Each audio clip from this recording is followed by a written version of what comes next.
கனிமுள்ள சஞ்சீவ கொலை சம்பவம் தொடர்பாக கைது செய்யப்பட்ட சந்தேக நபர்கள் 10 பேரையும் எதிர்வரும் 4ஆம் திகதி வரை விளக்கமறியலில் வைக்குமாறு கொழும்பு நீதவான் நீதிமன்றம் உத்தரவிட்டுள்ளது.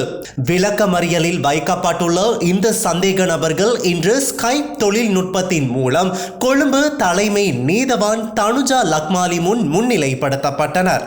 இந்த சம்பவத்தில் 3வது சந்தேக நபராக பெயரிடப்பட்டுள்ள நீர்கொழும்பு போலீசில் பணியாற்றிய போலீஸ் கான்ஸ்டபிளுக்கும் இந்த கொலை சம்பவம் தொடர்பாக தேடப்படும் இஷாரா செவ்வந்தி என்ற பெண்ணுக்கும் இடையே தொடர்புகள் இருந்ததற்கான உண்மைகள் தெரிய வந்துள்ளதாக கொழும்பு குற்றப்பிரிவு அதிகாரிகள் சாட்சியங்களை முன்வைத்துள்ளனர். 3வது சந்தேக நபரின் தொலைபேசியில் 2 துப்பாக்கிகளின் புகைப்படங்கள் இருந்ததாகவும் அவற்றை அவர் நீக்கிவிட்டதாகவும் பின்னர் நடைபெற்ற விசாரணைகளின் போது கொழும்பு குற்றப்பிரிவு அதிகாரிகளால் அந்த புகைப்படங்கள் மீட்கப்பட்டதாகவும் தெரிய வந்துள்ளது.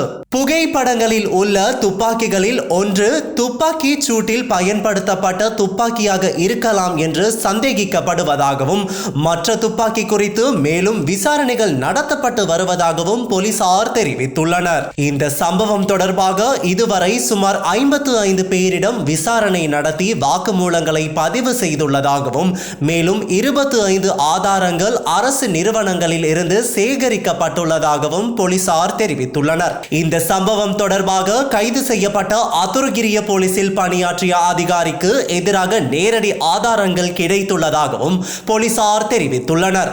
இந்த சம்பவம் குறித்து மேலும் விசாரணைகள் நடத்தப்பட்டு வருகின்றமையால் சந்தேக நபர்களின் விளக்கமறியலை நீடிக்குமாறு போலீசார் கோரிக்கை விடுத்துள்ளனர். முன்வைக்கப்பட்ட உண்மைகளை பரிசீலித்த நீதவான் சந்தேக நபர்களை அடுத்த மாதம் 4ஆம் திகதி வரை விளக்கமறியலில் வைக்க உத்தரவிட்டுள்ளார்.